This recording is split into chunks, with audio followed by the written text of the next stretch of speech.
on this Friday morning, September 26th. Thanks so much for joining us here on Arc Rochester. I'm Abby Fridmann. I'm Dan Schrack. Welcome to Arc Rochester. An interesting and fun morning ahead of us. Let's get to what is brewing this Friday. All right, we've been telling you about an odd story out of our sister station in Albany. A man confessing to murdering his parents during an interview with a journalist. He was then arrested right there at the news station. The anchor who conducted that interview joins us coming up at 8:30.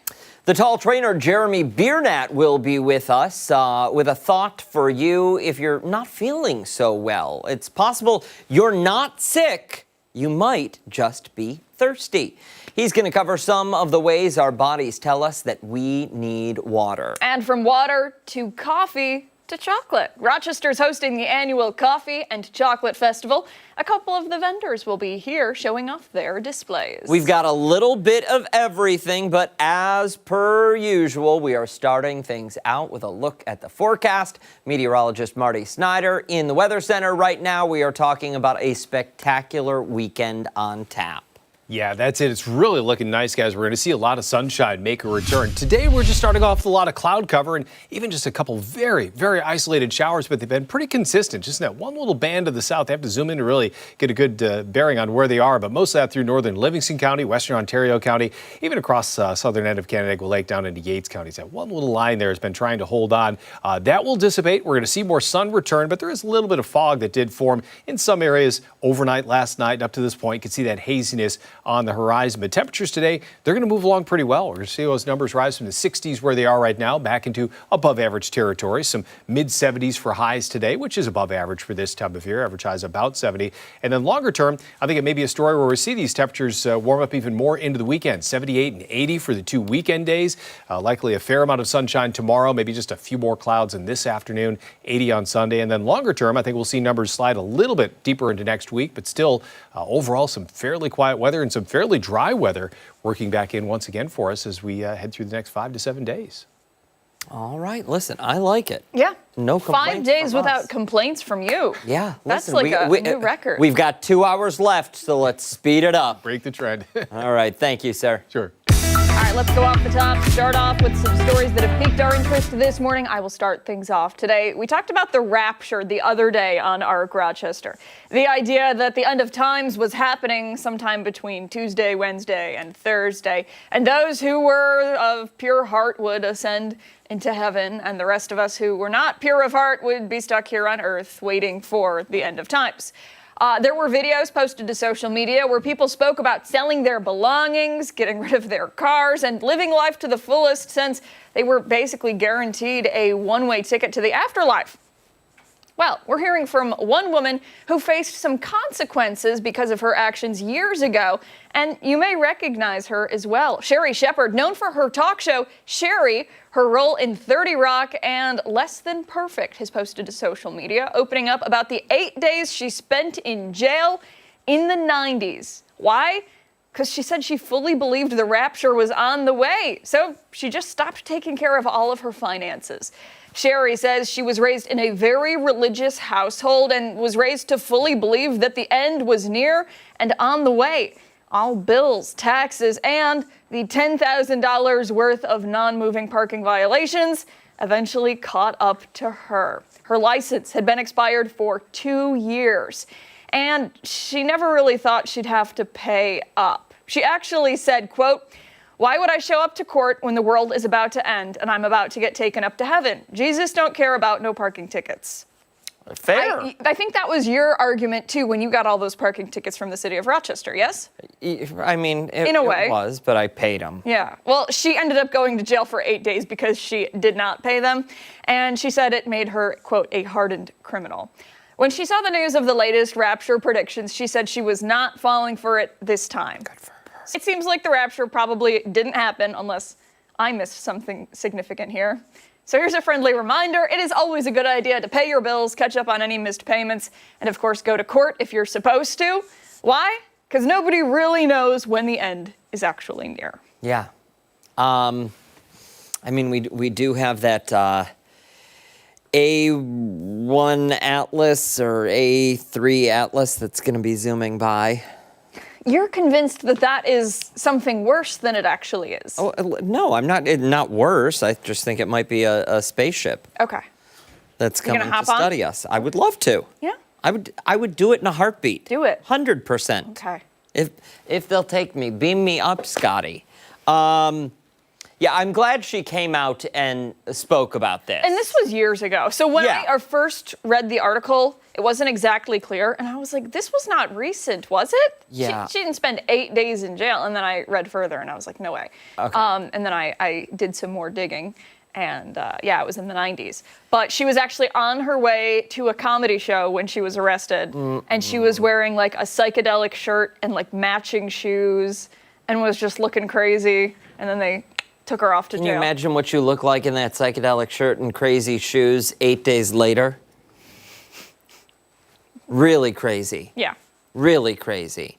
But I am honestly, I'm glad she talked about this because hopefully that message got out there and maybe saved some people some trouble. Yeah. This past week. Absolutely. I certainly hope so. Yeah. I really looked it up and I didn't see a lot of posts about people who, faced any consequences from the Rapture.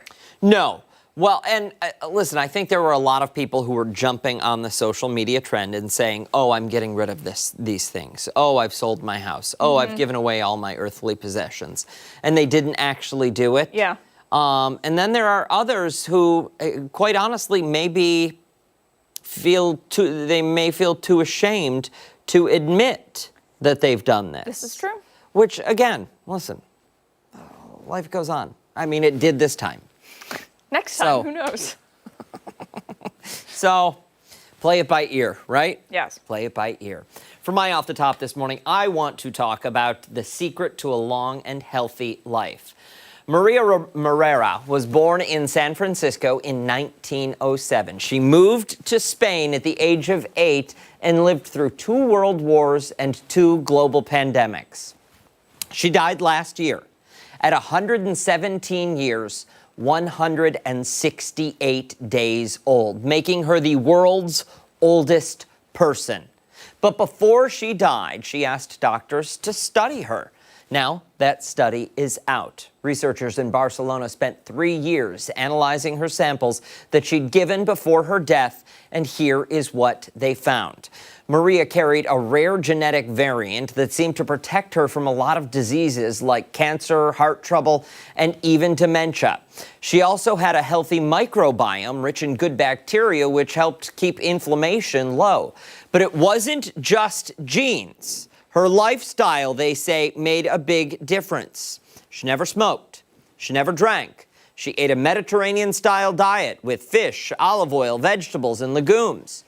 Her daily staple, though, yogurt. 3 servings a day, plain, unsweetened. Doctors believe that simple habit helped fuel the good gut bacteria that kept her body younger for a lot longer. So what can we take away from this beyond the science? Well, researchers say good habits matter. Eat mostly plants, add fermented foods, move your body, sleep well, and stay connected to people who lift you up. Those factors are most linked to longer, healthier lives. As for Maria, she did leave her own advice behind. She said her secret was order and tranquility, staying positive and avoiding toxic people. And perhaps most importantly, she reminded everyone life is not eternal for anyone. Let's enjoy life together. That's great advice. Right? Yeah. I don't know if I would enjoy my life so much if I ate yogurt 3 times a day, every day.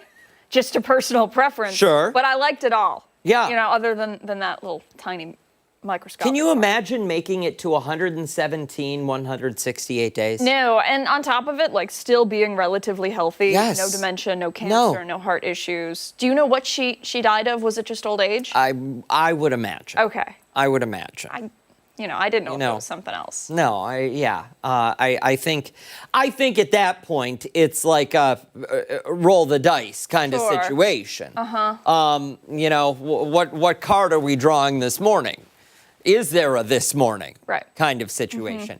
But all the same, it goes to show how much aside from the yogurt, how much the positivity in life matters. The importance of that, the importance of laughing and being around people that you want to be around just because you like being around them. Yeah. You know? Imagine how long we're all going to live. I know. Contrary to what you might think at home, we laugh. No, you know we laugh way too much. Yeah. The bosses have told us, you got to tone it down. They've never said that. They have never said that. No, they don't watch. Yes, they do. When we come back, Chris Lopez continues the live reports you saw earlier on Good Day Rochester with people putting on the RocHaHa at the RocHaHa Festival. Don't forget, it was putting the ha-ha in the rock. It's fine. Aha. It's fine. Watch us on the go, wherever you are. We're streaming live. Join us on the 13 Wham YouTube channel and foxrochester.com. We'll be right back.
Welcome back. Happening this weekend, the RocHaHa Clown Festival is coming to a close. Since Tuesday, internationally acclaimed clowns have been entertaining people of all ages. Chris Lopez is live at the Muck learning more about their closing acts and doing some clowning around of his own. Hey there, Christopher.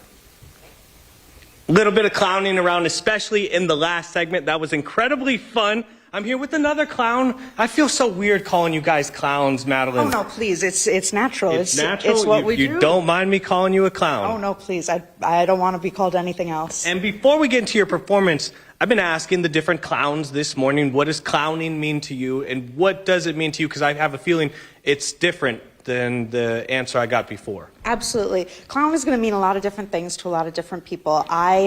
For me personally, it's a lot about connection with the audience. It's about ability to fail. It's about getting in touch with our own beautiful stupidity. We all have the beautiful stupidity. You know, I saw a guy at a coffee shop yesterday with a coffee cup too full who was walking really slowly, you know, trying not to spill. And that's something that can become a clown number for sure. It's just getting in touch with that beautiful stupidity that we all have. And your show, Night Night, Tell me a little bit about it. Yeah, so it's a solo medieval clown show about a knight who becomes king and has to leave behind his horse that he is in love with. Okay. It's very audience interactive. It's very stupid, and there's some singing in it too. And okay, so we have some of the gear here. This is, I'm guessing, this is the horse that you fall in love with? This is Hermes, my valiant steed, my love, my light, my horse. Yeah, I went to Edinburgh Fringe Festival a few years ago and did the whole run, and he was stolen on the last day, and I had to use a broom instead. So that was. Did that amp up your performance, or did that drop it? It really did, because the whole audience knew, and I came out riding a broom, and everyone was like, yes! But it was very fun. But yes, this is Hermes. He's been through it all with me, and then yeah, it's pretty sparse. Pretty sparse props, but it's really, I use the audience, and we create games together, we play together, and we tell a story together. And I have to ask you, the interaction with the audience, is that one of the most important things a clown can have in their repertoire? Listening to the audience, reacting, seeing what works, because you guys are unscripted, right, for the most part? Absolutely. I do have a little bit of a script here, but I think the connection to the audience is one of the most important things that kind of differentiates us from theater. I feel it's really important to be able to have people come together, laugh together, be a part of feel like they're a part of the story, and then leave feeling like they have been a part of something and inspired in that way. Is that what you want people to take away from your performance? Absolutely, absolutely. I think I would love for people to laugh and be looking at, the person next to them going like, they are so stupid. Like, I think that would be the dream, And what got you into clowning? This is so niche, at least to me. Yeah. Maybe not to you guys, but this is such a niche performance type. How did you gravitate towards this? Yeah, so I started off just in theater, and I was always cast as the comedic roles. And I eventually learned that there was something called clowning that really leaned into the physical nature of stupidity and, finding out about games, which are a repeatable thing that you can do if people like them on stage. And I went to train in France with someone called Philippe Gaulier and trained with him, and I haven't looked back.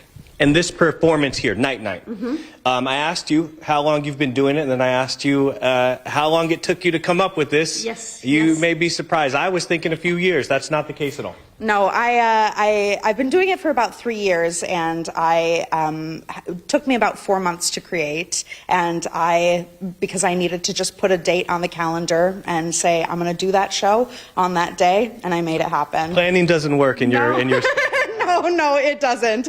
Yeah, but we found some really beautiful, magical things, and in creation, you have to do it in front of an audience because it's so interactive, and it changes every single night because the audience brings different things, and yeah. When are you performing? Absolutely. No, when are you? It's this evening at 7 and tomorrow also at 7. Check out Madeline here at the Muck this evening at 7, tomorrow at 7. See how the love story with her horse turns out. I'm going to send it back to you in studio. We got one more segment. We're clowning around on Arc Rochester. Right, Mr. Lopez. We appreciate it, my friend. All right, don't go anywhere. When we come back, it is time for weather trivia. Mark McLean joins us on the other side of the break.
meteorologist Mark McLean is here now giving us a look at the cooler temperatures, and we also have weather trivia too. Yeah, the theme for that today is fog. So we've had 3 or 4 mornings this week with fog around, some of the visibilities down to a mile or two.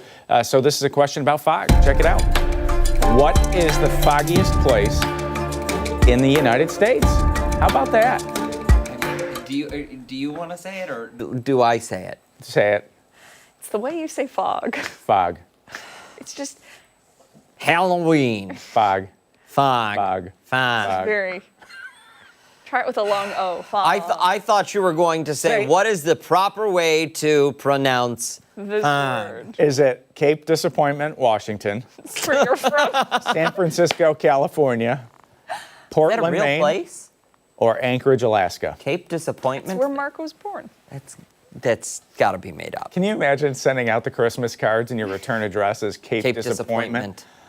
Fa la la la la la la la la. Oh my God. Yeah. What's wrong with you? Oh man, foggiest Okay, place in the U.S. so I'm just going to make a prediction right now. I think you put San Francisco in there because you want people to choose San Francisco, because we see all of those wonderful images of a foggy Bay Bridge and a foggy Golden State. It's pretty. Or Golden Gate. Golden They do get a State. ton of fog. All those places. They do. Yep. But that's the obvious one, and I think that's the one you think people are going to pick. Yeah. You're trying to throw people off with I can give you a hint. I mean, since this is probably a straight up guess for a lot of people. Okay. The movie Goonies was filmed on the other side of the river. Done. Okay. Done. Yeah. Got it. I think I got it. Boom. Sold. There you go. Yeah. Sold. We'll have the answer at 9 o'clock right here on ARC Rochester. A lot going on in weather away from Western New York. So we'll get to that part of it. But what you're going to enjoy this weekend is nothing but sunshine. Lots of things going on. Upper 70s Saturday, near 80 on Sunday. And you start to think about that tailgate at 1 o'clock out in Buffalo. It's going to be fantastic. I don't think you can do better than that for the end of September in Buffalo at Highmark. So Saints coming to town. We'll see what happens there. And if you're not going to the football game, check out some of the fall foliage. Look at the Adirondacks, the Catskills, parts of the southern tier near peak conditions. Nice little weekend for a little drive to get out there and see what's going on. The temperature at 64. Look how low the cloud height is, 1,300 feet. So, if you're up in the elevation south of Rochester, there is going to be a little fog down that direction sticking around for a while. The visibility is at 8 miles. And a couple of little sprinkles. So with that little elevation to the southeast, you get some upslope in weather, and that drives out some of these very light showers down into the Victor Hills, the Bristol Hills. Seeing a couple of those sprinkles, no big deal there. None of that activity is going to last for any length of time. Now look how quiet it is here. There's no big weather systems in our area. Where it's going to get very active is in the tropics. And this is Hurricane Humberto, a Category 1 storm. We're not so much concerned about the one that you're looking at, but if you look near San Juan, that clump of clouds that's sitting near Haiti and the Dominican Republic, that's going to become Imelda over the weekend. And that one is going to head up possibly into the Carolinas Monday night and Tuesday. So we're going to be talking about this early next week. Not only on Good Day Rochester, but right here on ARC Rochester. Unfortunately, some of those areas that got hit last year by Helene may be facing another hurricane once again. But our planner back here couldn't be quieter. Morning clouds fade away. We'll get rid of those and get back to some sunshine.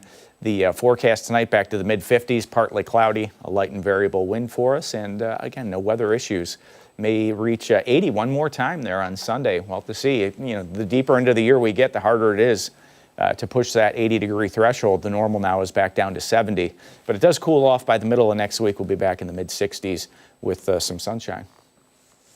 It seemed like you had a question. Yeah. I wanted to, are those spaghetti plots? Spaghetti plots, yeah. I mean, when you look at the two systems, one was on the right-hand side of the screen. That was Humberto. That one's going to hook back up and likely back out to sea. But Imelda is going to get trapped underneath, and it's just a wait and see at this point. Yep. Interesting. I just like the phrase spaghetti plots. Yeah. Spaghetti plots. It's individual model solutions that plot out of where these things And it go. looks like spaghetti. It does. And at least there's some certainty with both of these storms. Most of those plots are kind of tightly clustered together. What you don't want to see is a spaghetti plot where it looks like a tree. Yeah. Where it starts here and it just branches out like all over the place, because then you have lots of uncertainty in the forecast. Well, I like our forecast here at home. Yeah. I think Yes. it's a great way to kick off fall. October is next week.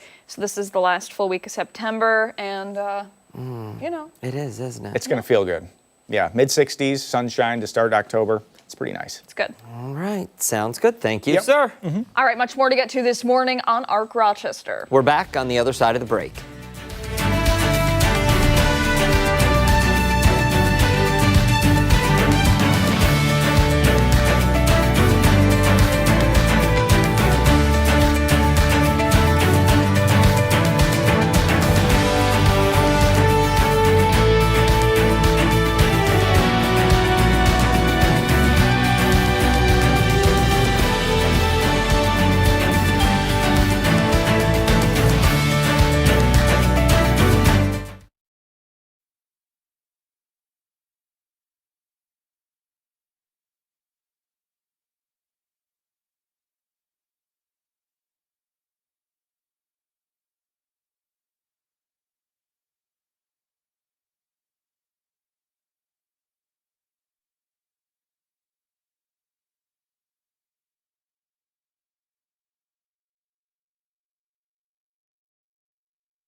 Good morning. Thanks so much for sticking with us here on ARC Rochester, 8:30 this Friday. I'm Dan Schrack. I'm Abby Fridmann. We want to get into a story that has a lot of people talking this morning. A chilling confession in Albany where a man admitted to killing his own parents. Yeah, and perhaps even more shocking, he did it during a television interview before police moved in to arrest him.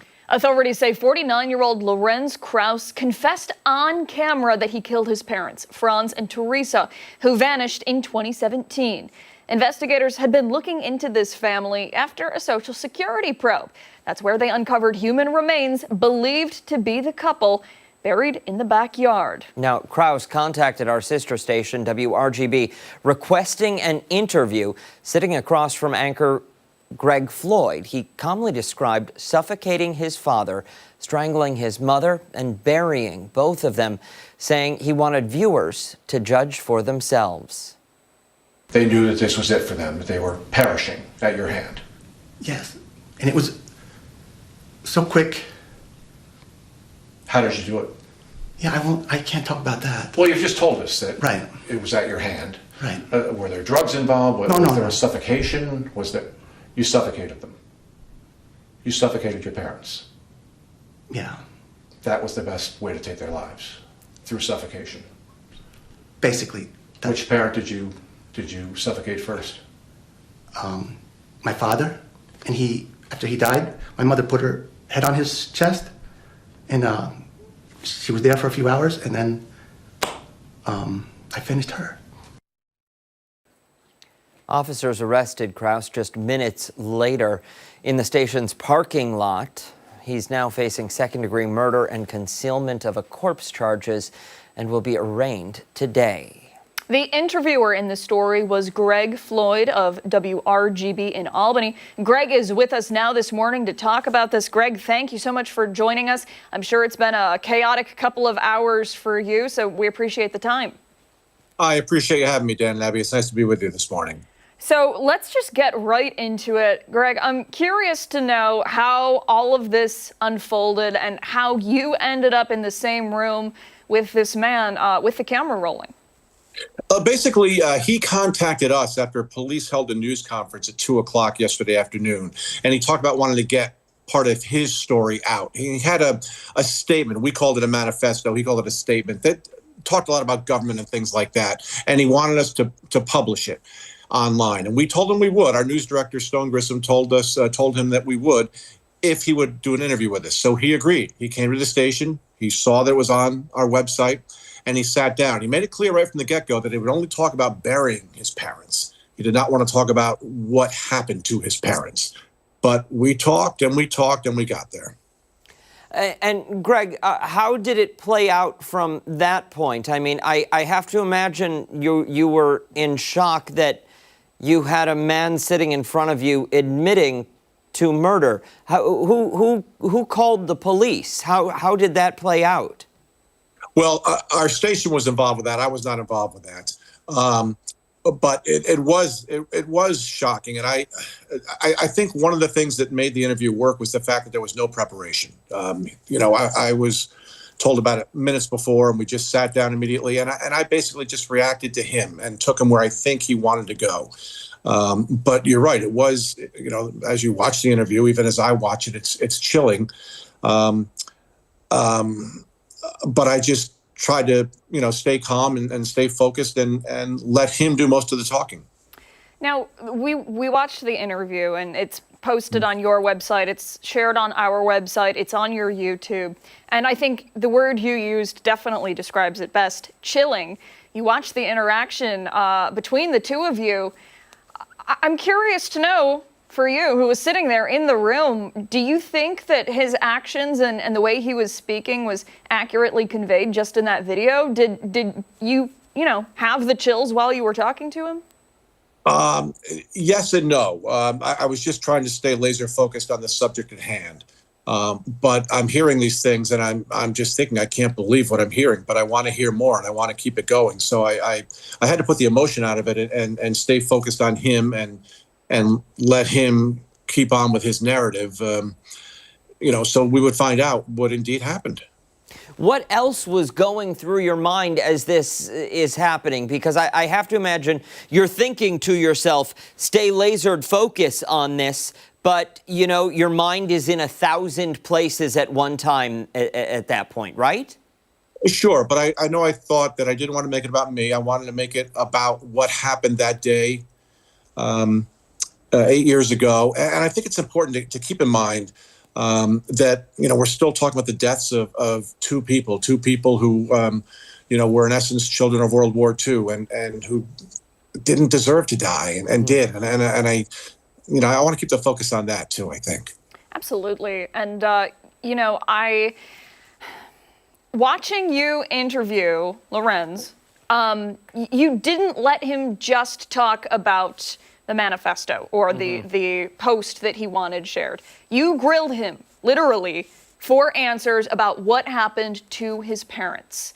While you were doing the interview, did you think, I'm not letting him walk out of here until I have verbal confirmation? Because I noticed he kept nodding, he kept shaking his head, and you basically forced him to say yes. You weren't just going to let him get away with a nod. Is that correct?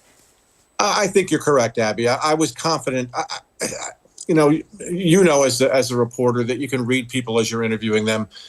And I knew at some point he wanted to say what happened. And I just wanted to get him there. And you're right. I was not, obviously we wouldn't have talked for hours or days, but he did talk to the police, I believe, for quite a while, a couple of days ago. But I just had a feeling he was ready to say it. So I wanted to get him there to say it. Greg, how much coverage of his parents going missing had you done, if any at all? Did you follow that case in your time there? No, well, that's one of the remarkable things about this story is there was no coverage. No one knew the parents were gone. It was never a criminal matter 8 years ago. The neighbors we spoke to, this really all started Tuesday, when police showed up at this house in this nice, quaint neighborhood in Albany, and en masse with all sorts of cars, and started raiding the house, if you will. Neighbors all alerted the media. And that's when it started. And the police initially were calling it a financial crimes investigation because they were investigating Social Security fraud, the cashing of Social Security checks for people who may no longer have been with us. And then the neighbors all said, yes, it was curious. 7 or 8 years ago, we suddenly stopped seeing them. But one neighbor said the son had said they had moved to Germany, back where they're originally from. So there was never, to our knowledge, any investigation. Nothing ever became of this until Tuesday, and it's all transpired in the 3 to 4 days since then. Wow.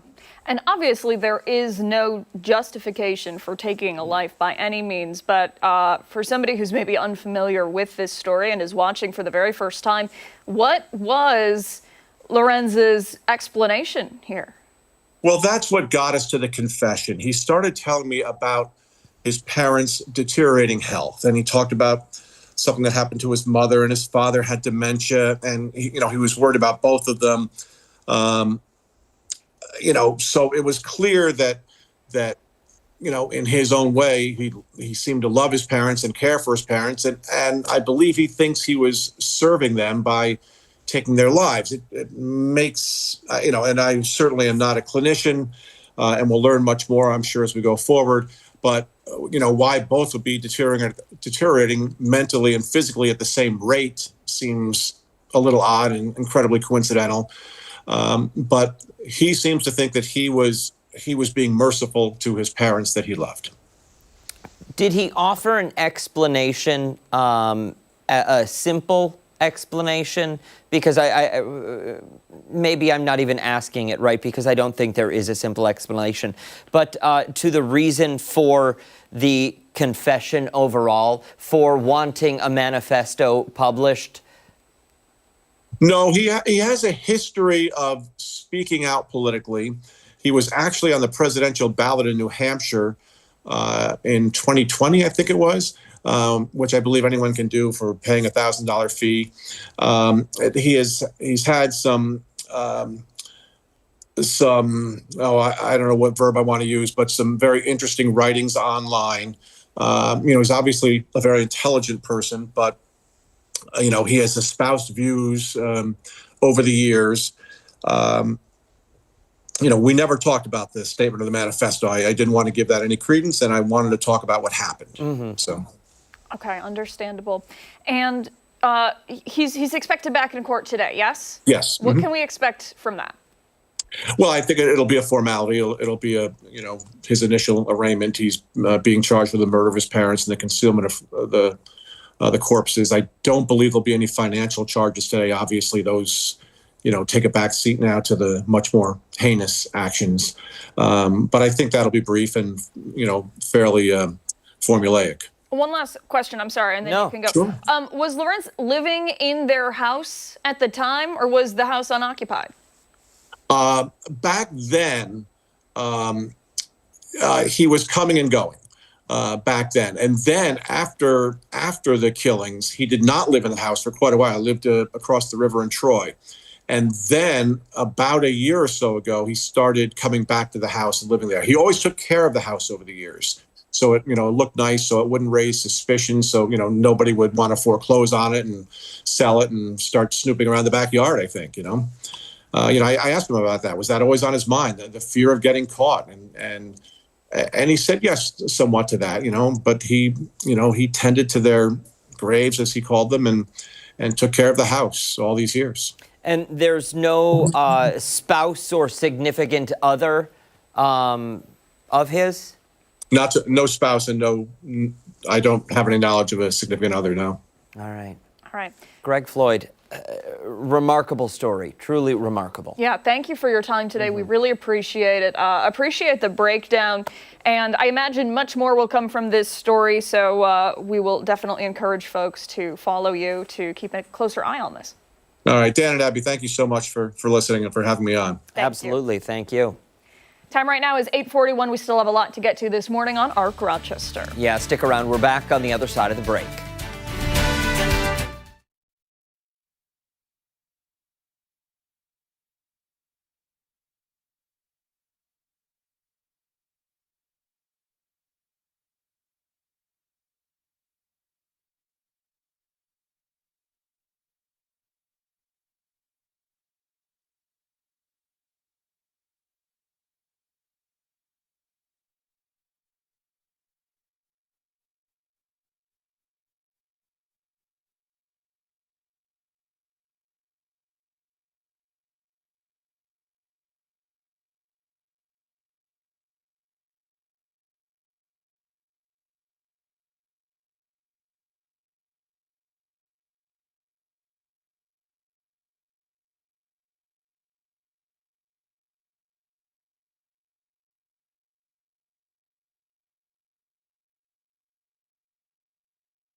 Welcome back. We are joined now by our friend, the tall trainer, Jeremy Biernatt, who has some advice for you if maybe you're not feeling so hot. It turns out you may not exactly be sick. No, you might just be thirsty. And your body is just telling you you need more water.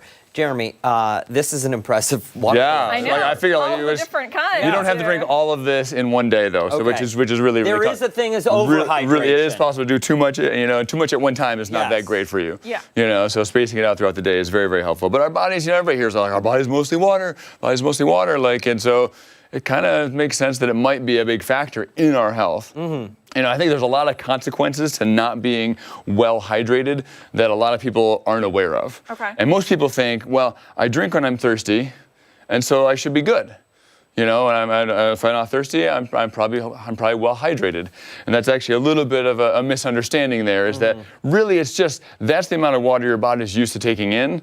So it doesn't usually request more than that because that's just only what it expects to get. Yeah. Now, if you start giving it more, it starts to want more and use more, and now things function better because every chemical process in our body exists in a water environment. So if that water environment is shrunk away, it's more dehydrated, all those chemical processes don't work as well. Now, what about someone who says, okay, I don't have the Poland Springs at home, but, I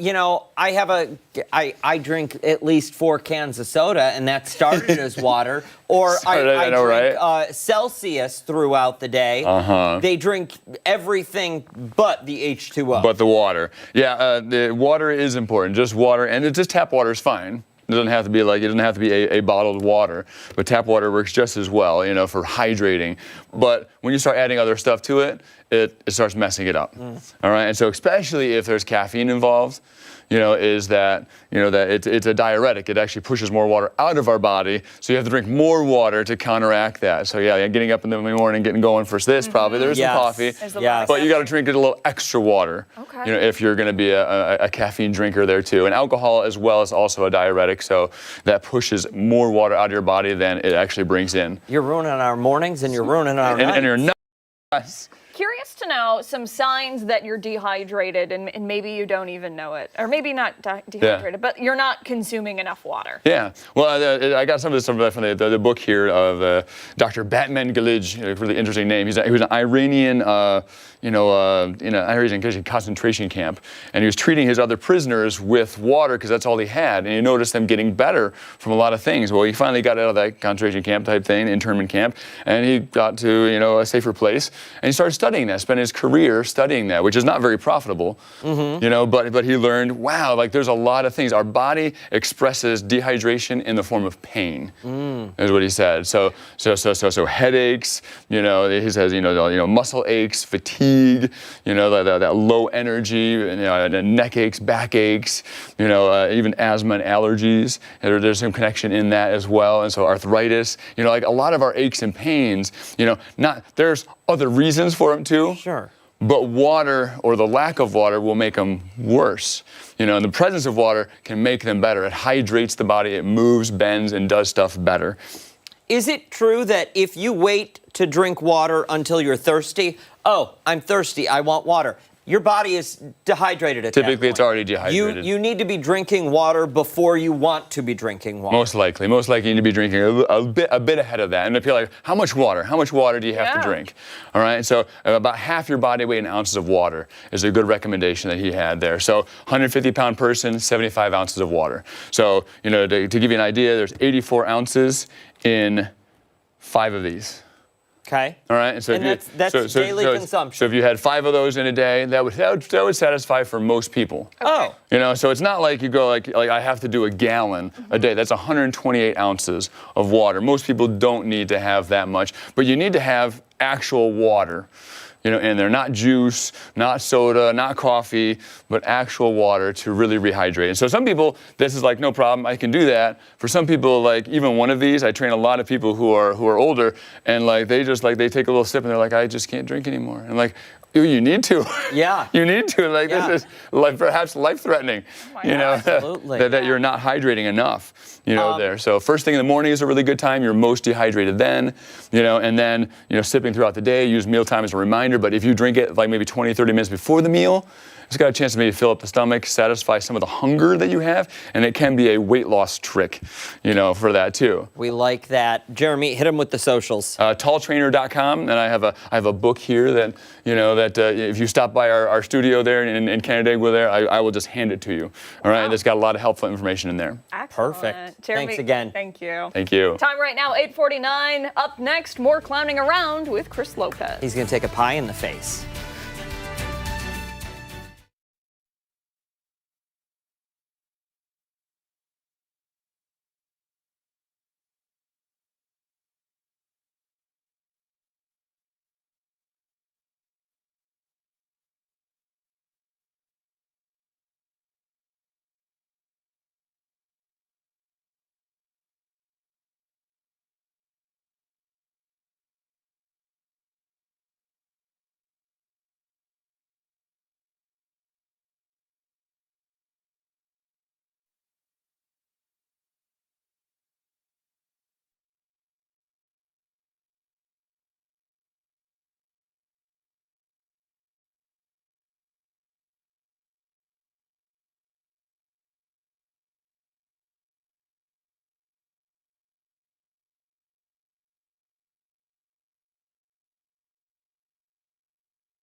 8:51 this morning. Throughout the week, clowns have taken over Rochester to entertain crowds of people. Yeah, known as the RocHaHa Clown Festival, clowns show off more than 8 different styles of clowning. Chris Lopez, our resident clown, is live this morning at the Muck, finding out what they have planned for their final weekend. Chris, what's up?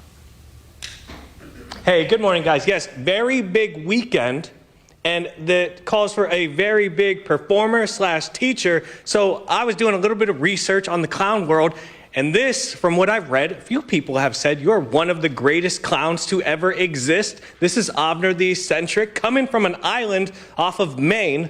Thank you so much for being here this morning. Pleasure.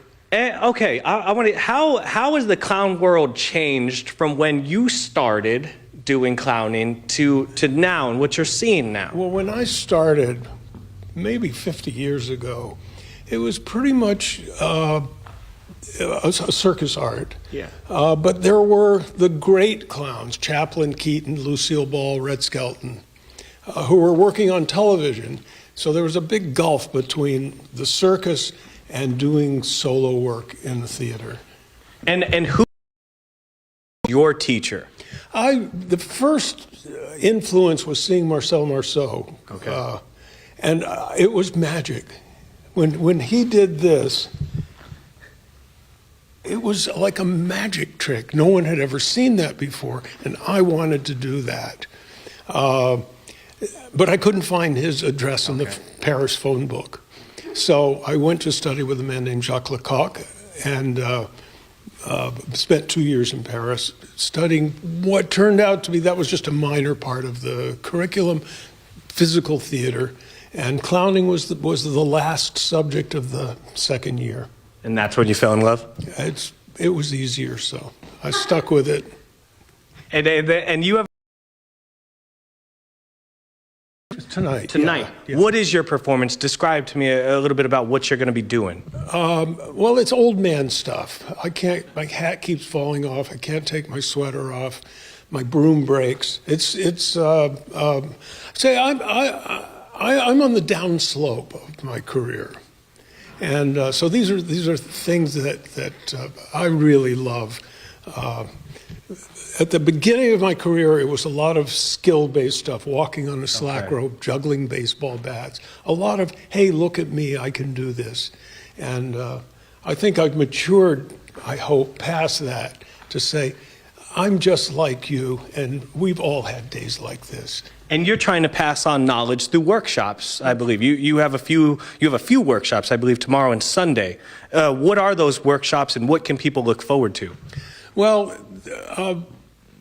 clowning is a very big subject. I don't know if you remember when the Supreme Court was talking about pornography. They famously said, we can't define it, but we know it when we see it. And clowning is a lot like pornography. And what does clowning mean to you then? Because everyone seems to have a different answer this morning. Yeah, to me, clowning is finding everything in life and on stage to be a problem or a puzzle to be worked out. I like that. And if you solve the problem in an interesting and unexpected way, it elevates to the level of clowning. A lot of what I'm fascinated by is learning little interesting ways of doing things and then devising a backstory so that the skill is the solution, and then you go backwards and say, well, what was the problem? Can I give you a little example? Yes. Yeah. I'll do this straight to the camera. If you remember when you were a kid and you first learned how to do that and that, and a lot of kids know that. What they don't realize is we always do it palm to palm. You know why? If you do it this way, it doesn't work. Let me show you what I mean. You couldn't see it because it's from the side. So it looks like one hand goes through the other. So that's a cool little trick that's been around on the internet. And the trick for putting it in a show and turning it into clowning is finding that story that lets that be the solution to the problem. And when can people check you out? When can people go to your workshop? Well, the show is tonight at 8:30, I think. 8:30. At 8:30, right here at the theater. I'll be performing with 3 other local performers. The workshop is Saturday and Sunday. And there's a lot of material on the website, so they can go there and look at it. Check out Honor the Eccentric here at the Muck. We're going to have information just in case you missed any of that on 13 Wham and Fox Rochester. I'm going to send it back to you guys in the studio. RocHaHa Clown Festival, 2nd year. Love it, Lopez. Thank you, my friend. What an adventure. Hey, Arc Rochester returns right after this.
Friday morning. Man, that's twice we've done that. I know. It's Friday. My goodness, September 26th. Thanks for staying with us on Arc Rochester. I'm Abby Fridmann. You guys are just so unprofessional. Baby Friday was yesterday. Yeah.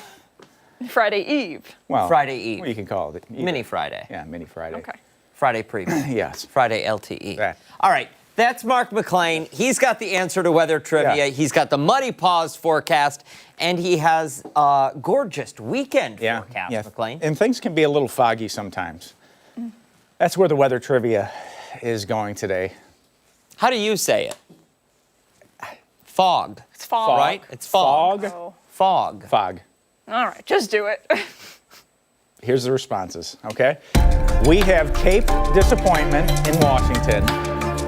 I hear that's a great tourist destination, by the way. San Francisco, California, Portland, Maine, or Anchorage, Alaska. Which one of those places is the foggiest place in the United States? Well, you got to go with Cape Disappointment now. I mean, it's just implied, isn't it? It's right across from. Nobody's going to get this right. Look. You Pamela, said Rod, Mary, Lisa, Janet, the Eva. Goonies, right? The Goonies. Yeah. You saw the Goonies. That Yeah. was shot in Astoria. That's right across the Columbia River. Frank, look at Pamela. Pamela. Wow. You should Did get a we prize Google for it, that. Pamela. We should Right? give away prizes. Yeah. For the weather trivia. Well, it is, in fact, Cape Disappointment. Get this right here. Ready? Watch the little part that no one pays attention to at the bottom of the screen. Heavy fog is reported to 2,552 hours. And what heavy fog means is that the visibility is 1/8 of a mile or less. Oh my gosh. That's 106 days of your life that you will not see the sun, regardless of the actual weather that's in place, because that doesn't include storm wild. systems with clouds and everything else. Sure. That's crazy. The picture that was chosen, is that actually Cape Disappointment? Yes, it was. Wow. Yeah. See, that looks nice to me. I Oh, feel like yeah. I would enjoy living there, but I don't know. That's where the big every pirate day- ship comes around the corner. One-eyed Yeah. Willie. Yes. One-eyed Willie. Baby roof. You never know where this thing is going. By the way, what is the least foggy place in the United States? Rochester. This one, no. This one, we've been in a fog for a little while. This show's always in a fog. This one is a vacation destination, though, in the U.S. It's as far south as you can go in the lower 48. I guess Florida, right? Somewhere in Florida? Southern, Southern tip? yeah. Yeah. Yeah. Key West? Key West. One day of fog per year. Look at this Wow. little guy, Dexter. Great name. Oh, his tongue. Great face. Dexter couldn't keep his tongue in his mouth. He was the cutest little thing. Everywhere he looks looked. like a stuffed animal. I know. It was crazy. I'm like, we have to have this guy on TV. Was this Bones and Barley? It was in Spencerport. Yep. And he was living his best life, as you say. Friday, Saturday, Sunday, Monday. As far as the eye can see, it may never rain again in the forecast. September rainfall has only been 0.3 of an inch. We've had 4 days with rain. Every single one of those days that have had rain have had less than 1/4 of an inch of rain.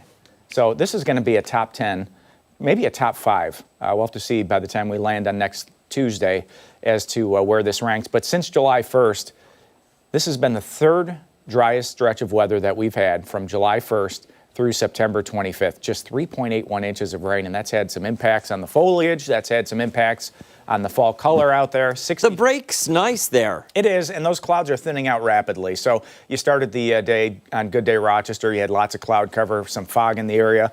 Visibility is back up to 10 miles. That's what you like to see. Northwest wind at 10, and southeast of Rochester, there goes the sprinkles. They're getting out of the picture. They're moving southeast, so they're going to be out of here. Very quiet weather, but where the weather is not quiet, and this is going to be a big story next week. Count on this. Not Humberto. That's the Category 1 hurricane that you see. It's that clump of clouds west of Humberto that's in the Dominican Republic and parts of Haiti right now. That is going to lift up through the Bahamas and towards the Carolinas. This is one to watch for Monday night and Tuesday. This could be a hurricane at that point, moving and making landfall in the United States. We'll track it for you early next week, but don't worry about that. For the old golf game today back here, it's about as quiet as it gets. Temps in the 70s this afternoon, looking pretty good. A little fog around later tonight. 55 degrees, a partly cloudy sky, and our 7-day forecast, again, there's no rain there. Even with the cold front, look at the temperature drop. Yeah. To start October there on Wednesday, we're back in the mid-60s, but there's just no rain. It's just one of these tough patterns to to fight through and get back to normal. It's crazy, especially when you think about how we started the warmer months, right? May and June. Soaking wet. It was nasty. We had 11 inches of rain in those 2 months, and we've only had 3.8 inches of rain since. Wild stuff. Yep. All right, McLean. Thank you, sir. We appreciate it. Yep. All right, let's get to this morning, including the Coffee and Chocolate Festival returning to Rochester this weekend, a mini festival of our own. It smells great. It does. Come up. I hope they're samples.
Those days where you wish there was smell-o-vision, right? I know. If you at home could smell the station right now, you would know that it's amazing. It's delightful. We have coffee and we have chocolate to try this morning. Just some of what you'll experience at the Coffee and Chocolate Festival. It is happening this Saturday, and a lot to look forward to with that. Absolutely, at the Convention Center. We talked last week with the special guest actress Rena Sofer. Today, we welcome some of the vendors. We have Deborah Emke from Essentially Well-Oiled Handcrafted Chocolates, Robert Spencer of Smoke and Butcher Coffee, and with the convention, Margot Myers. Thank you all so much for waking up bright and early and coming in. We appreciate it. Thank you for having us. So let's start with the coffee because you got to get it while it's hot, right? Yep. Yes. Fill us in. What do you I have brought samples here? for you guys. That's very nice of you. This is Thank you. bourbon barrel aged. That's this coffee here. So I actually age it in a bourbon barrel, and I collaborate with a local distillery where I'm from in Pennsylvania. So this is the vodka is their coffee vodka, and they use my signature blend medium roast in their vodka. So that's not for sampling. The vodka isn't. Okay. But That's the bourbon fine. barrel aged coffee So, is. Okay. Yep, and there's nothing in it. Oh, perfect. I made it this morning. It's and still black. hot, too. Yep. Listen, we wouldn't mind if you were to put something in Well, it. that's up to you guys. Yeah. I mean, I would go for that too. That is Oh, excellent. wow, that's delightful. Yeah. That's really, really It's good. smooth. It is. Yeah. There's no bitter taste to it whatsoever. No. Yep.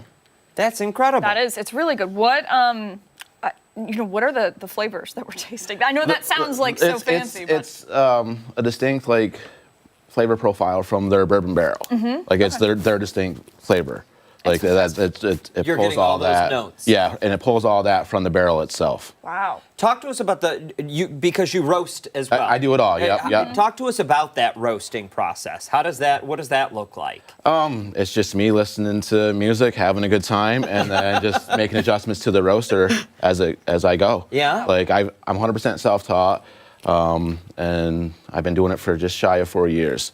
Wow. Listen, That's fantastic. It's working well. I just started doing the bourbon barrel aged back in January I started doing that. And I just released the Caribbean rum barrel aged, which is this one here, JP's Reef.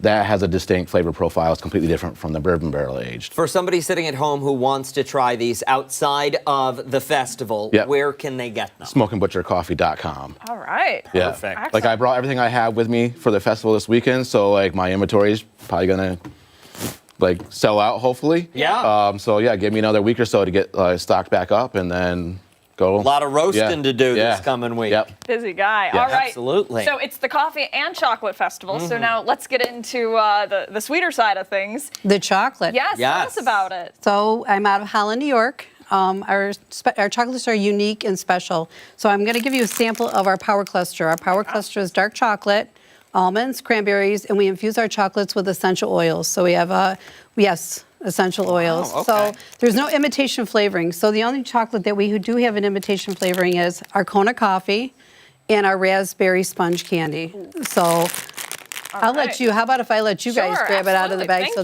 very much. It looks delightful.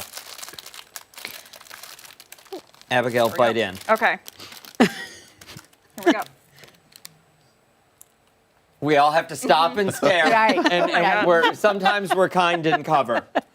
That's fantastic. This is going to sound weird. This tastes like my childhood. Really? Yeah.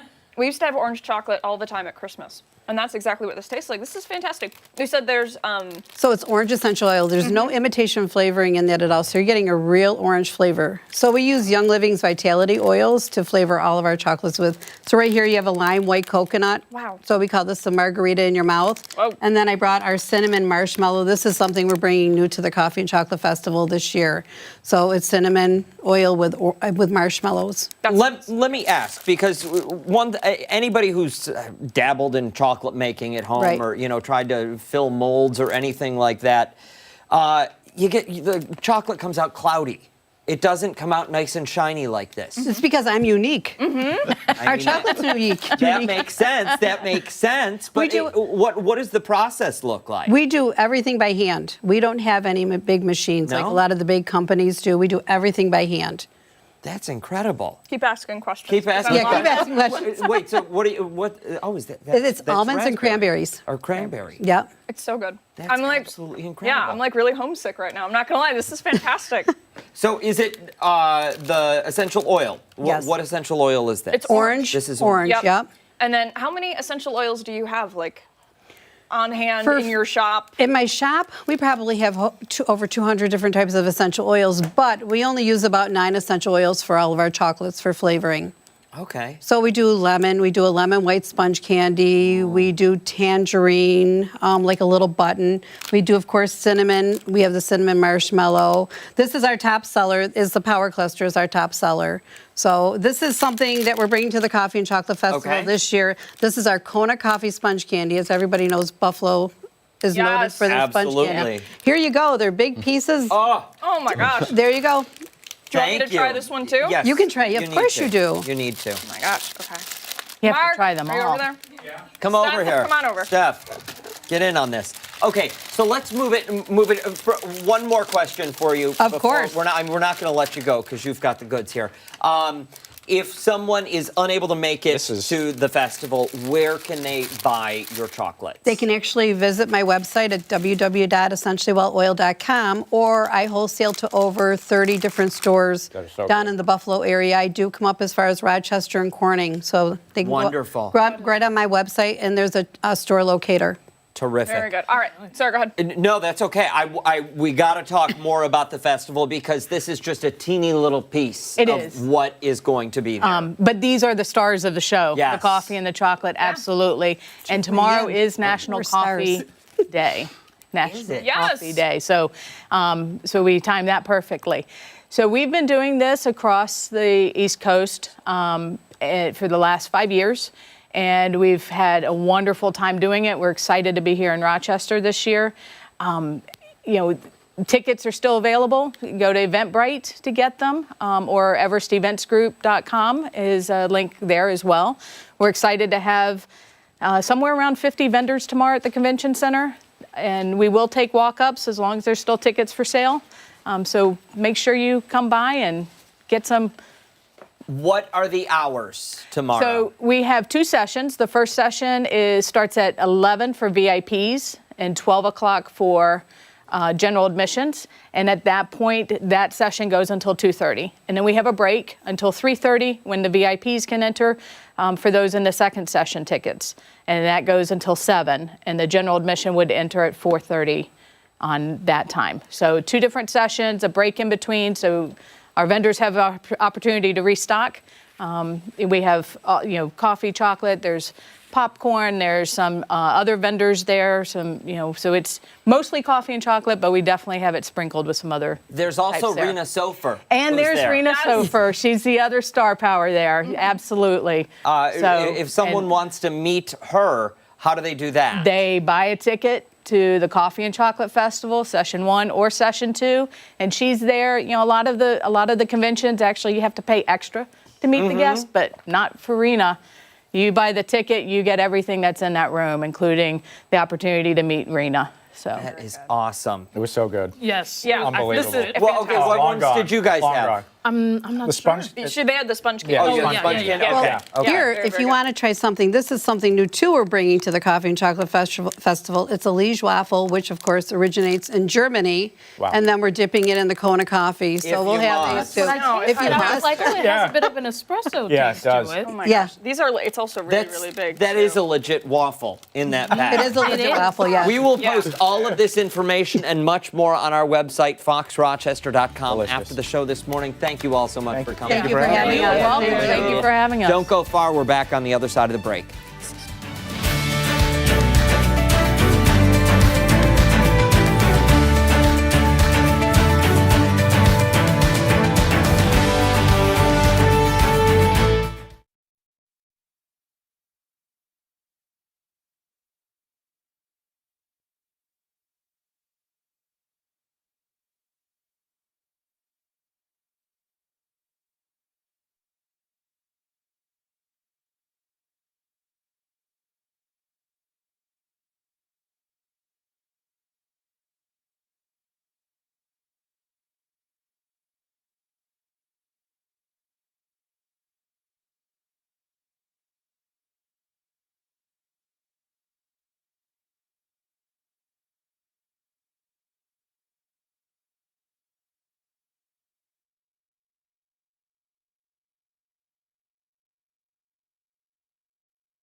Hey, it's time for the Weekend Buzz. We are joined now by Scott Spazzano and Sandy Waters, our two best friends. Yeah, exactly, guys.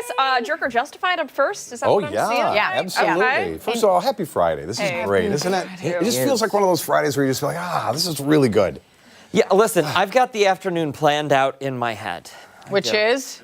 You really want to know? Yeah. Really want to Okay, go I back mean, to bed? the afternoon's going to consist of probably some Chipotle, probably a six-pack. Okay, hold on, pause. I'm calling you out there right now. You can't drink 6, not a chance. No, of course I can't. Okay, No, all but right. I can get through 1.5. There you go. It's good. He No waters the judgment. plants with the other one. Yeah, right. Exactly. We won't judge that, but we No. will judge. Something actually you guys were talking about earlier this week. You know how AAA released that new study about 96% Yeah. of drivers admit to some kind of aggressive behavior on the road. Road rage. 96%. So anyhow, so we were thinking there's so many pet peeves on the road, right? Let's zero in on, because 92% of people admitted to doing this. Riding the bumper of someone going slow in the left lane. So you're in a passing Look lane, at the it. left-hand Look at it, lane. his face. You look in your rearview mirror, and there's somebody right on your tail. But you're riding slow in the left lane. And this was a back and forth debate on the air, how people felt about it. Do I realize that I'm going slow? Am I intentionally going slow? Or is it like, oh, shoot. Well, no, you're riding the yeah. tail of the person Yeah. who's going We're slow. not judging the person going slow in the left lane. We're talking about the person Okay. pushing them along. Yeah. A yeah. jerk move. So are you say they- jerk? Yeah, so are they jerk Yeah. or justified? Okay. Yeah. Just flat out jerk. No question in your Well, mind. no, of course there's a question. I always feel like it needs to be like jerk, justified, or like on the fence. Yeah. Yeah, we don't do on Like the fence. No, because it hurts. He likes when to be you're- when you're sit- wishy-washy too. when you're I get it. Yeah. I get it. There's something to be said for driving etiquette. You have to be aware if you are in a passing lane. Yeah. That's not the lane you stay in, especially on the thruway, just 2 lanes, right? But also, you have to be aware of safety. Now, if you're riding on somebody's bumper, that's not very safe. It's kind of Yeah, dangerous. but neither is going slow. Like none of it is safe. Well, going slow is safer than riding someone's going. So you're saying jerk. I say it's a jerk to do it, but I was also learned a different technique for the left-hand slow lane person. And that when I lived in Boston, and they go like, it's like the Autobahn Yeah. driving. And, people take, right-hand turns from left-hand lanes. Sure. And they beep all the time. So one of the techniques I use is if you're coming up on someone and you know that they're going slow, during the daylight, you pop your brights, pop, pop, like that. And you notice it in your rearview mirror. Yeah, see, I think You're that's like, oh. distracting. I think that's equally No, as that makes you dangerous. aware that, okay, somebody's coming, move over. That beats the horn. Yeah, I agree. I'm not mad about that. I agree. I do. What do you say? Riding the bumper of somebody's going slow. You want the honest opinion? Yeah. I think it is an asinine thing to do. Yeah. It is. It is. You are 100% a jerk if you're doing it. Yes, that person driving slow is putting people at risk, but you're putting yourself and others at risk if you're riding the bumper. It's not about etiquette and being polite. It's about safety. You're in a 2-ton vehicle going 65 miles an hour. Use the thing in between your ears. So they say 9 out of 10 people have done it. You're that one person who hasn't. No. Listen. I'll make a full confession. Have I done it? Absolutely. Do I know that it is 100% wrong, and do I think twice before ever doing? Yes. Yeah. Yes. Okay. No, I'm no perfect little So angel. It was okay. Good. As You long are a as you're little in it- angel, but I you're am not a little perfect. Yes, angel. you're not As long as you perfect. admit that, but it's so funny that, and I put my tally under jerk too because I don't like that kind of pressure. Like, slow down, okay? Yeah. But again, we've all done it, right? Yeah. So I was driving on Ladder Road. This was a while back now. I'm This is a driving great on Ladder story. Road, and I'm like, I'm just getting so frustrated because the person in front of me is going so stinking slow, and there's a lane to the left of me, but there's a car there, so I'm like, come on, I'm in agony. Come on, woman, let's pick it up. It's my mother. What? It turned out to be my mother. Oh my God. Yeah, I'm like, Mom, you can't drive like that on the road. Isn't that a great story? How did you find out it was her? You As I passed her. You went to pass her. I'm like, lady. Oh, hi, Mom. Isn't that awesome? Because it is always like weird when you finally do go to pass somebody and then you look over and you make eye contact. And Yeah, it's like, and it could be a awkward. sweet little old person Yes. or somebody who's just having a day and they're just, I don't know, whatever. Even if you do an oops, right? You drift in a lane, you're like, or something, or you're not seeing 100% of everything. And if you do make eye contact with that person that you oopsed with, what do? You're like, hi, sorry. Do you just like not look at them? Yeah. I mean, that's some of these weird while you're driving. That also is a look at me in the eye or don't look at me in the eye. I don't care kisses. either way. I bet you blow kisses. Yeah, I don't.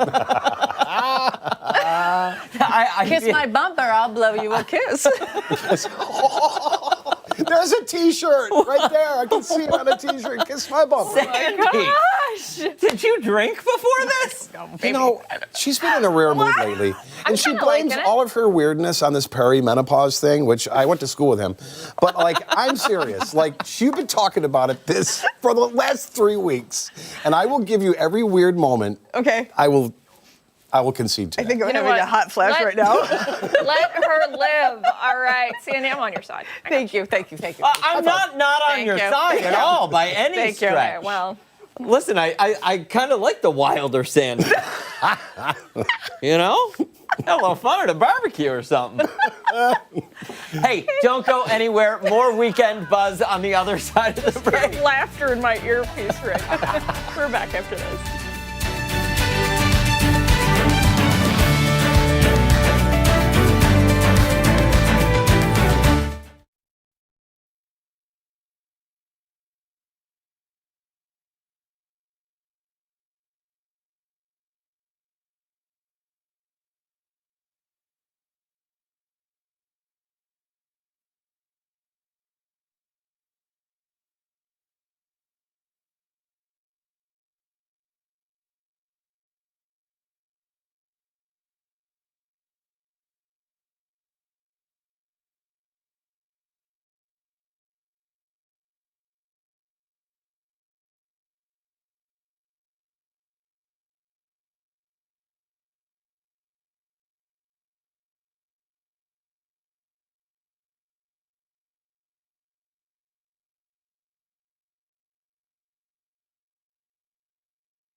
We are back with the Weekend Buzz. Scott, Sandy, and Steph here for First Try Friday. So this was all Steph's idea. So shout out to Steph for bringing the fun this morning. Love good job. it. We usually bring something to terrorize you guys with. They either said shout out to Steph because they're giving you credit or they're backing away from this idea. No, listen, We'll find out. Steph has awesome ideas, and I love when she, I voices licked them and- deodorant once with you guys. Yes, That's true. all. I mean, I was feel a mistake. like We've done some Bars some here. strange Yeah, things. yeah. All right, so Steph, tell everybody what we're doing. What is Okay, this? we are doing a blind pumpkin spice latte taste test. Oh, come on. So I went to 3 places, and then we have a palate cleanser.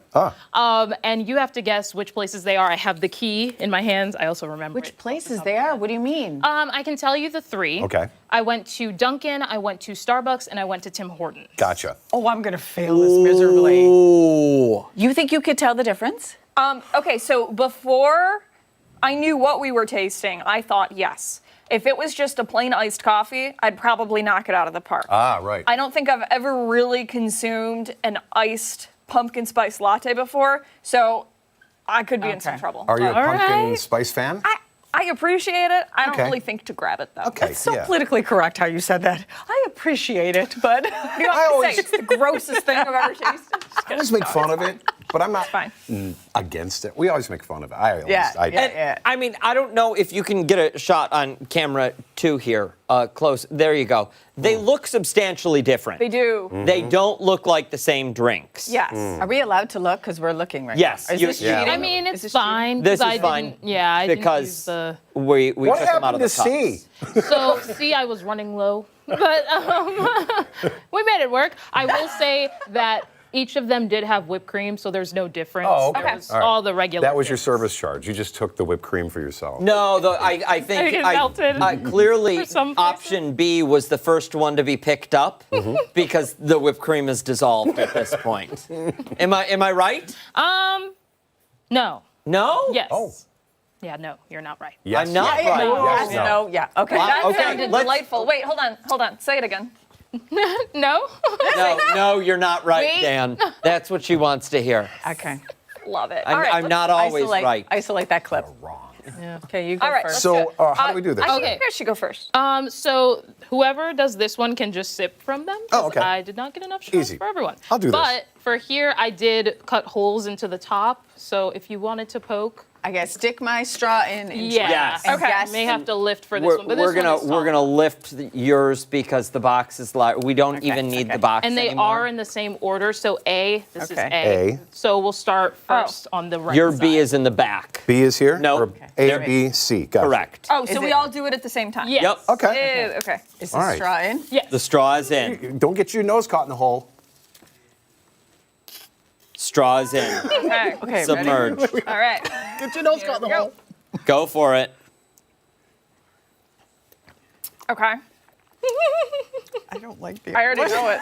Wait. It's No, that one. it's not okay. This is A, right? Yes. That's A. It has. Oh, I just dropped my Do, straw. got do a we little- wait until the very end to release the Yeah, results? probably. Yes, right? to the Yeah. very Okay. end. You can like have your guesses. Okay, and that- even if you want to say them out loud, but I won't tell you. Okay. If you want to palate cleanse, go as It's far all the way left. at the left, yeah. All the way to the left is your Okay. palate cleanser. Am I in? No. No. Go ahead. There we go. This is like a wine tasting, right? And this That is one B. is C. Oh, That C. one This is is B. B. Okay. B. A, B. Am I in? Yeah, yes. You're in. Okay, great. This one is fine. This I one's cut that very one down. Similar to that. Starbucks, Dunkin', and Tim's, I got it. right? Wait. The Wait, three hold different- Starbucks, Dunkin' Donuts, and Tim Hortons. Those are the three different ones. Okay. I found that one too. That was B. Okay. Mhm. Ready, Jan? Oh. Or- I'm in. I'm in something. Yes, you are. That one's fine. That one's Okay. tall enough. So Okay. Oh. Oh, that's a face, Oh. Sandy. Okay. All right, I got it. Yep. I got it. I might have it too. Okay. Okay. So who wants to guess first? Can I guess first? Yes. Okay. Yes, I think this is Starbucks. I think that's Tim Hortons, and I think that is Dunkin' Donuts. Don't give the answer. Don't give You the guys answer. weigh in. Oh no. I think this is Dunkin'. This is Starbucks. This is Tim Hortons. Starbucks, Tim, Dunkin'. The results? everyone's wrong.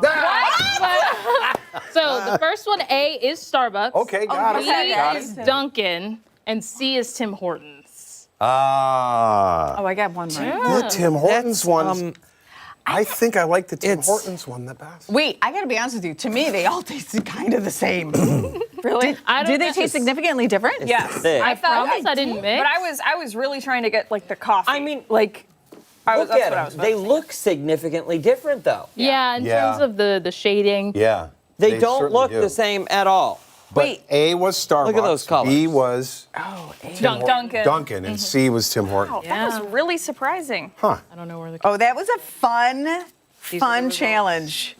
It wasn't as pumpkin-y, because I've never really ordered a pumpkin Wait, spice. I was going to from- say the opposite. I was Really? Going to say, I was Way gonna say, too pumpkin-y? Like it hit you, pumpkin. Like, Really? boom, The most right? pumpkin You of them know- all was the last one for me. Which was Tim Hortons. Tim Hortons. Yeah, I've I like never that. had their pumpkin spice. Right. I didn't try it. You should try it. I know. You want to try it? You didn't try it? No, I had more of the Dunkin' because the medium sizes differ between. Okay. So wait, let's figure this out. How much? What are the costs? I can't remember. Do you have off the top of my receipts? head. I have one of the receipts. But Oh, look at you calling will out say- prices. Well, Okay. I mean, let's figure out the price and the size versus which one tastes the best. Which option did we like the most? I liked the C, which was Tim Hortons. yeah, it was like yay big. Tim Hortons keeping it local. I don't know if I have a favorite. Sandy? I did learn that I don't like pumpkin spice. Just lost a sponsorship deal. All right, That's awesome. all right. Well, I love them equally. There you go. Very politically I correct. Appreciate Yes, yes. I wasn't mad about the Starbucks one. I thought it was pretty good. That's fair. The go-to. Yeah. And then Dunkin'. Can I make a confession? Please. This is the second time I've ever tried Starbucks coffee. Ever. In life? It is Really? life. Yeah. Whoa. My wife and I were in Buffalo, and I was helping her out on it. She works for doctor's offices, and we're going in between. She's like, "Let's pull in Dunkin' or to like Starbucks." Okay, fine. I pull in, and I don't know. I'm like, "Can I get a large?" They're like, "She's like, no, Large. grande." I'm Yeah, like, "What?" grande, venti. I Yeah. had no idea how to order. I was so Take it intimidated. seriously. I'm serious. I had no idea how to order. And Wow. When was this? a year and a half ago, And you've been too ashamed to go back, huh? pretty much. Yeah. Especially the Buffalo drive-through. They got my Well, number. Yeah. Yeah, know it. I liked this. This was fun. Yeah. The suggestion that I made for next time is we do just different kinds of tequila. Oh, good. Yes. On a Friday. That was Yeah, a surprise. that's exactly it. You Okay. should have just said, "Hey, the next suggestion I have," and then we would have filled in what you were thinking, because Yeah. You think you We would have would've guessed guessed that, yes. You would have guessed We that. could take a step further and just all try the worm. At the bottom of the tequila. I can't The do it. worm? Yeah. Dan's vegan. Yeah, a worm. Have you never seen a bottle of tequila with a worm in it? It's old school. He's like, "No, I'm not It's doing real. that." It's nasty. It's real. But Yeah. by the time you get to the worm, it doesn't matter. I bet. I've never. Really? Yeah. Oh, we got to find one for you. I don't know about that one. What? You're calling in sick that day. Yeah. Me too. Every time I see it at the liquor store, I look away because I don't want to make eye So contact. That's very. It's dead. Yes. Yeah. Well, yeah. It's heavily intoxicated. That's but it's how I also want to good. go Yes. too. That's how she wants to go too. Hey, when we come back, it's this week's Soundstage, some music you can enjoy in Canandaigua tomorrow night. We're back after this.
Welcome back. We bring you live music every Friday morning with Soundstage.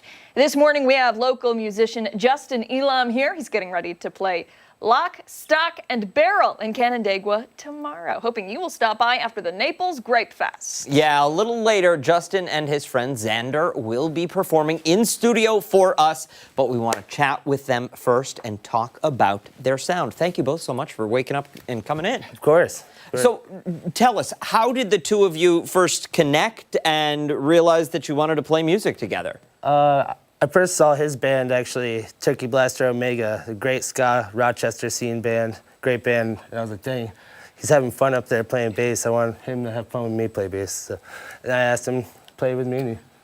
Yeah, and I've also got a country trio, so that's kind of towards Justin's sound, and it was kind of a natural fit. He saw me with my lap steel guitar, and we thought we'd gel together, and so far it's been a blast. Yeah. Very good. It seems like a match that was just meant to be. Tell us a little bit specifically about the music that you guys like to play. Mine's like a folky sound from Naples sound, I would say. Call it Naples sound. You might be able to hear. Okay, all right, I like that. Is it all original music? I'm going to be playing original songs, but I play a bunch of covers too as well, mix in with my original music, yeah. And what's that writing process like? For me, it's different with every song, but yeah, I like improvising a lot when I play, and I develop songs, and like you can see a reaction from the crowd in real time, and like see what works and what doesn't really, and I'm not really too married to my art that much, so I'm willing to change it at any time, honestly. Very cool. Yeah, he's easy to work with. I kind of think of myself as like enhancing his sound. Anybody I play with, Rochester has a great scene and a lot of talented people, and I find it really easy to jump onto somebody's sound, just like Justin's, and just take what he's got and just make it pop a little more. So. That's incredible. Now, outside of performing with your individual groups, do you find that you have other sounds that you like to toy around with? Oh, yeah, depending on who I'm playing with. But I just play solo mainly. But I got friends that'll come play with me. I don't have a band. Yeah, but I have people that will play with me, and it's kind of a learning process as it's going. It's kind of a fresh new thing. It's gonna be in the works. Yeah. So it's And for myself, I enjoy the challenge of like a lot of different styles. I grew up playing blues and like punk rock, and I met him in the ska band I play in. I've been learning jazz the last couple of years, and it's fun for me to just find a different role with whoever I'm playing with, and keeps it exciting. Yeah. Absolutely. Now, correct me if I'm wrong here, but we've had a handful of bands on the show already as we've started this new series, and it seems like the music community is so tight. Everybody kind of knows one another, and everybody's kind of like dipped their toe into trying this style of music, and they know this person who knows this person. Yeah. Is that the case? Oh yeah, my brother is in this band, the Mustard Tigers. I don't know if you heard of them. They're a classic honky-tonk country band. They just released a new album on Spotify, actually, a few weeks ago. So, wow. The Mustard Tigers, that's my brother's band. He plays a Telecaster, he's front man in it. Now, why do you not play in your brother's band? Because you're brothers? Yeah, that's probably why. Because you're brothers. Okay. You can't do that. I got you. Yeah. Exactly. No, that makes sense. That makes sense. We have played together our whole lives, though, but... You know what? Hey, I get it. I totally do. And I've just heard him play my whole life, so I wanted to do my own thing. Yeah. That is fair. That is fair. All right, so for somebody interested in stopping by to see the show, give us the information. It's going to be at Lock, Stock, and Barrel tomorrow at 7 o'clock. It starts 7 to 9, and that's in Bristol. That's my hometown. I lived in Naples my whole life, and that's where I'm from. So it's going to be fun. Love it. We'll post all the information you need to know on our website, foxrochester.com, after the show this morning. But don't go far, because coming up, Justin and Xander are playing for us next. We're back after this.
Welcome back. We are joined now once again by Justin Elam and Xander Reich. Justin is playing tomorrow night at Lock, Stock, and Barrel, and we're getting a little in-studio performance right now. Thanks so much, you guys. We appreciate it.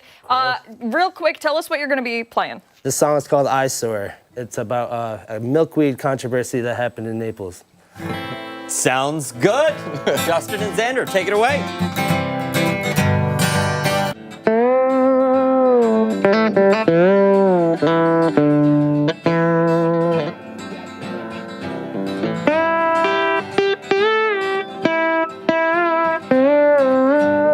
I was driving down Main Street when something caught my eye.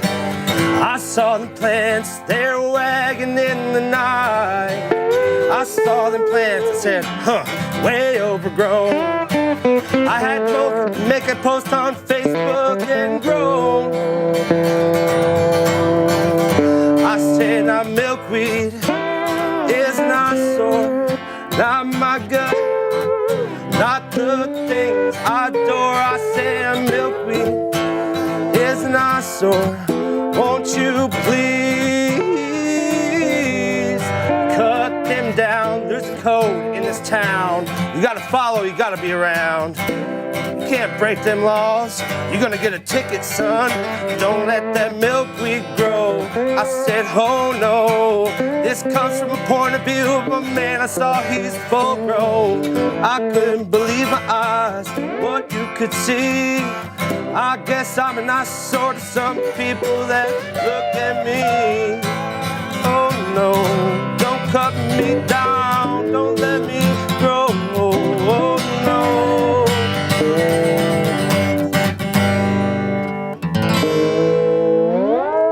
That's a little shorter version of that song. We're gonna.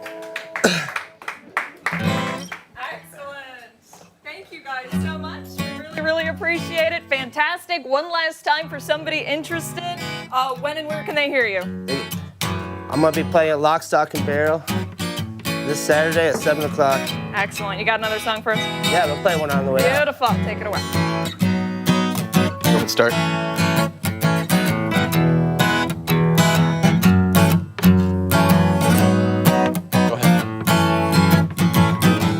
I met this girl down in North Carolina. I never thought she would be mine. Oh no.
thoughts of the morning, and we have a very special shout out this morning. We certainly The do. birthday girl. Yes, the birthday girl. Kim works in the front office here at 13 Wham and goes above and beyond on a daily basis for everyone in every department. She always answers the call, always responds to the text. It doesn't matter, day or night. And it's your birthday and you deserve to be celebrated. Yes, we do not get to say it enough. Kim, we love you to death. And, you know, you have been like our fearless leader. And we just appreciate you so much. You're like an unsung hero. Yes, always a smile. Expert waterer now, too. She comes in on weekends to tend to the garden.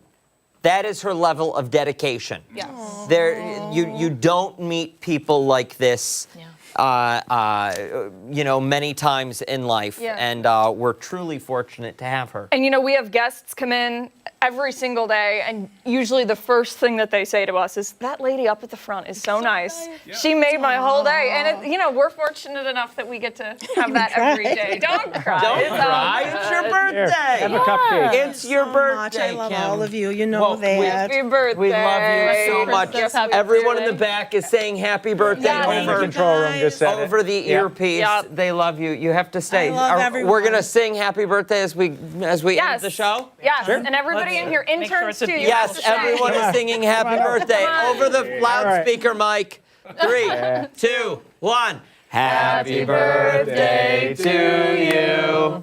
Happy birthday to you. Come on. Happy birthday, dear Kim. Happy birthday to you. Come on.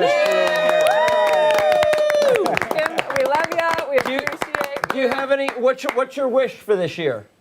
Health and happiness. That's Health- it. For everybody, for all of you here. See, it's for everyone else. simple. It's It's always not simple. even just for her. We love you, Kim. We love you. Yeah, thank you. Hey, that does it for us here on Arc Rochester. Make sure to wake up with us again on Monday morning, starting at 4:57 over on that 13 Wham ABC. It's that channel. Steph and Mark will be there later today for 13 Wham News at midday. Goodbye. Have a good one.